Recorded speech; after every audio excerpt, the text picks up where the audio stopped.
ছোটবেলার জমানো লক্ষ্মীর ভার ভাঙার আনন্দ কার না মনে আছে, কিন্তু নিজের জমানো সেই টাকা দিয়েই নিজেরই একটা মনের মতো জন্মদিন পালন করা এমন মিষ্টি গল্প হয়তো আপনারা খুব কমই শুনেছেন। আর আজকে আপনাদের শোনাবো সেই মিষ্টি জন্মদিনের একটা গল্প। প্রতি বছরই বাবুর জন্মদিনটা ঠিক পরীক্ষার মধ্যে পড়ে, কিন্তু এবার পরীক্ষা শেষ হওয়ার পরদিনই ছিল ওর জন্মদিন। একদিকে পরীক্ষা শেষের আনন্দ আর একদিকে জমানো টাকা, সব মিলিয়ে হুট করেই আমরা সিদ্ধান্ত নিলাম।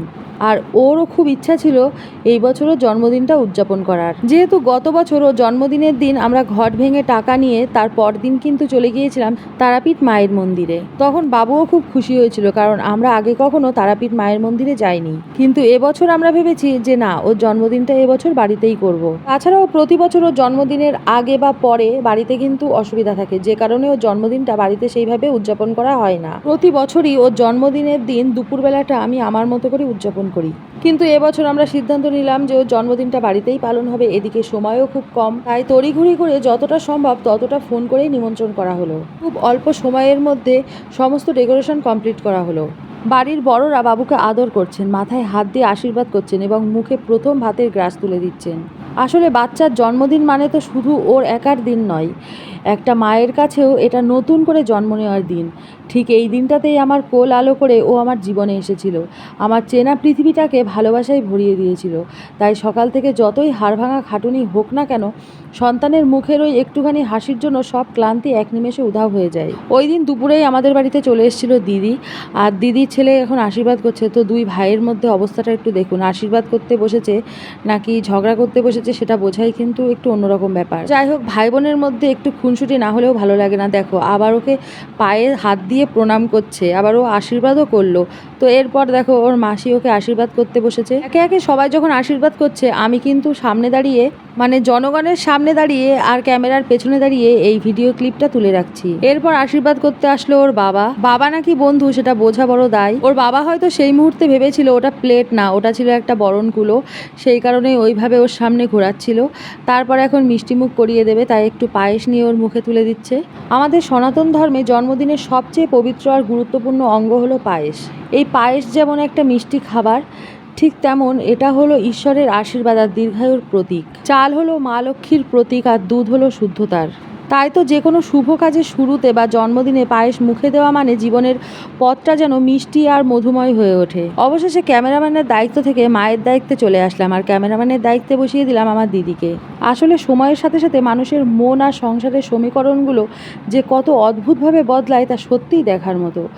জীবনের কিছু অতীত অভিজ্ঞতা, চারপাশের কিছু মানুষের আচরণ আমাদের একটা মস্ত বড় শিক্ষা দিয়ে যায়। আমরা অনেকেই হয়তো পরিস্থিতি বা স্বার্থের প্রয়োজনে খুব সুন্দরভাবে সময়ের সাথে সাথে নিজেদের রূপ বদলে নিতে পারি। কখনো চরম উদাসীনতা, আবার কখনো হঠাৎ উপচে পড়া ভালোবাসা। মুখের হাসির পেছনে কার মনে কী লুকিয়ে আছে তা বিচার করার দায়িত্ব আমি ভগবানের হাতেই ছেড়ে দিয়েছি। কোনো কিছুই যেন আমার বাচ্চার এই আনন্দের দিনটাকে ম্লান করতে না পারে। তাই চারপাশের এই লৌকিকতার মাঝেও শুধু সুন্দর আর ইতিবাচক দিনটুকুই আমি আমার সন্তানকে দিতে চাই। সত্যি কথা বলতে কেউ আমাদের নিরাশ করেনি। অত কম সময়ে ডাকলেও সবাই বাবুকে ভালোবেসে আশীর্বাদ করতে আমাদের বাড়ি এসে দাঁড়িয়েছিলেন। তবে তাড়াহুড়োর কারণে আর বাড়িতে জায়গা কম থাকায় বসার সিটের একটু অভাব হয়ে গিয়েছিল। এই যে আরেকটা বোন একটু সামনেটা ডেকোরেশন করে দিচ্ছে, বাবু এখন এখানে কেক কাটিং করবে। আসলে অত অল্প সময়ের মধ্যে সবকিছু ডেকোরেশন করার পর তারপর বাড়ির কাজকর্ম সেরে নিয়ে দুপুরে বাবুকে খেতে দেওয়ার পর অনেকটাই দেরি হয়ে গেছিল এই কেক কাটিংয়ের সময়টা। সবাইকেই অনেকক্ষণ দাঁড়িয়ে কষ্ট করতে হয়েছে। নিমন্ত্রণ পেয়ে আসা মানুষদের এই অসুবিধার জন্য মন থেকে আমি সত্যিই লজ্জিত। ভাগ্যিস শীতকাল ছিল, গরমের দিনে এমনটা হলে সবার আরও অনেক কষ্ট হতো। তাছাড়াও বাচ্চাদের মনের একটা ইচ্ছা থাকতেই পারে যে সব বন্ধুরা এক জায়গায় হবে, তারপরে আমি কেক কাটিং করব। তো সেই সব কিছু মানতেই কিন্তু এতটা দেরি হয়ে গেছিলো। অবশেষে একটা সুন্দর মুহূর্ত কেক কাটিংয়ের, বাবুর জন্মদিনের কেক কাটা। এই যে দেখছেন বাবুর সমস্ত বন্ধুরা আর ওর ভাই বোনেরা সবাই এখানে একজোট হয়ে দাঁড়িয়ে আছে। বাবুও কিন্তু একেবারে রেডি কেক কাটার জন্য। চারপাশের এই কোলাহল আর বাচ্চাদের হাসিমুখী তো আমাদের পুরো আয়োজনটাকে আরও সার্থক করে তুলেছে। সবার জোরদার হাততালি আর হ্যাপি বার্থডে গানের গানের মাঝেই কাটা হলো জন্মদিনের কেক। বাবুর ক্রিকেট ব্যাচের বন্ধুরা, টিউশনি ব্যাচের বন্ধুদের পাশাপাশি কিন্তু অনেক আঙ্কেল আন্টিও এসেছিল। আর ছিল আমাদের পরিবারের ওর জ্যাঠার ছেলে, জেঠিমা, দাদারা, আর ছিল অনেক আঙ্কেল আন্টিরা। তাছাড়াও বাবুর স্যার আর আন্টিরাও এসেছিলেন। সব থেকে বড় কথা, সেই সময় কিন্তু প্রায় প্রত্যেকটা বাচ্চারই পরীক্ষা চলছিল। পরীক্ষার চাপের মধ্যেও যে সবাই বাবুকে ভালোবেসে ওকে আশীর্বাদ করতে পাশে এসেছিল, তার জন্য আমি সবার কাছে চিরকৃতজ্ঞ। জীবনে চলার পথে বড়দের আশীর্বাদ এবং ভালোবাসা খুব প্রয়োজন। আর কেক কাটার পরে আসল মজাটা তো আপনারা দেখতেই পাচ্ছেন। বন্ধুদের ভালোবাসায় বাবুর সারা গালে কেকের ক্রিম মাখিয়ে একেবারে ভূত বানিয়ে দেওয়া হলো। কেক কাটার আনন্দ মিটতেই শুরু হয়ে গেল রাতের খাওয়া দাওয়ার তোড়জোড়। আগেই যেমনটা বলেছিলাম, তাড়াহুড়ো করে আয়োজন করায় আর বাড়ির বাইরে জায়গা কিছুটা কম থাকায় বসার সিট একটু কম পড়ে গিয়েছিল, যার জন্য অনেককে বেশ কিছুক্ষণ দাঁড়িয়ে কষ্ট করতে হয়েছিল। আর এখানে সবাই মিলে দাঁড়িয়ে এখন অপেক্ষা করছে, আর বাচ্চারা নাচানাচি করছে সেটা দেখছে আমার বোন, দিদি, বৌদি, বান্ধবী, কাকিমা সবাই এখানে দাঁড়িয়ে আনন্দ করছে।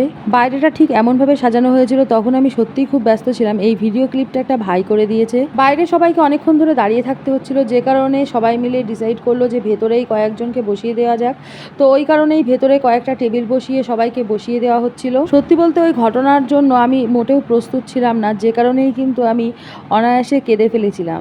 কিন্তু একটু আধটু খামতি বা অসুবিধা হলেও সমস্ত অতিথিরা যেভাবে হাসি মুখে সেই ঘরোয়া পরিবেশটাকেই আনন্দ করে রাতের খাবার খেয়েছিলেন, সেটা দেখে আমাদের মনের সব চিন্তা এক নিমেষে দূর হয়ে গেল। মানুষের এই মানিয়ে নেওয়া আর ভালোবাসায় তো একটা ঘরোয়া অনুষ্ঠানকে পুরোপুরিভাবে সফল করে তোলে। আর ভিডিওর একদম শেষ ভাগে এসে আপনাদের সাথে শেয়ার করছি বাবুর সেই উপহার খোলার আনন্দের কিছু মুহূর্ত। তবে আমাদের কাছে এই জিনিসগুলো কিন্তু কেবল কোনো বস্তু বা গিফট নয়, এগুলো হলো আপনাদের প্রত্যেকের বুক ভরা আশীর্বাদ। আমাদের সনাতন সংস্কৃতিতে মানুষের উপহারকে সবসময় ঈশ্বরের আশীর্বাদ হিসাবেই মাথায় রাখা হয়। আমাদের বাবুও কিন্তু প্রতিটা জিনিস খুব যত্ন করে গুছিয়ে রেখেছে। এখানে অনেকগুলো চকলেট পেয়েছিল, যে চকলেটগুলো ও একার জন্য রাখছে না, অনেককেই দিয়েছিল। উপহারগুলোকে কতটা ভালোবেসে যত্ন করে নিজের কাছে রেখে দিচ্ছে সেটুকুই দেখানোর জন্য এটুকু ক্যামেরাবন্দি করা। একটু আধটু খামতি বা অসুবিধা সত্ত্বেও আপনাদের সবার উপচে পড়া ভালোবাসায় বাবুর এই জন্মদিনটা আমাদের কাছে আজীবন স্মরণীয় হয়ে থাকবে। সবাই আমাদের বাবুকে আশীর্বাদ করবেন আর ভালোবাসা দেবেন, যাতে ও বড় হয়ে একজন ভালো মানুষ হতে পারে। আসলে দিন শেষে জীবনটা তো আর কিছুই নয়, কিছু মানুষের নিঃস্বার্থ ভালোবাসা আর কিছু সুন্দর মুহূর্তকে পরম যত্নে বুকে গুছিয়ে রাখা। কারণ মাটির ঘটে শুধু টাকা জমে না, জমে একটা বাচ্চার একরাশ স্বপ্ন আর একটা মায়ের বুক ভরা আনন্দ। ভিডিওটা অনেকদিন ধরেই আমার গ্যালারিতে ছিল, সেটা এডিটিং করে পোস্ট করা হচ্ছিল না বিভিন্ন কারণে। তো যাই হোক, এই ভিডিও কেমন লাগলো অবশ্যই জানাতে ভুলবেন না। দেখা হচ্ছে পরে আবার একটা নতুন ভিডিওতে।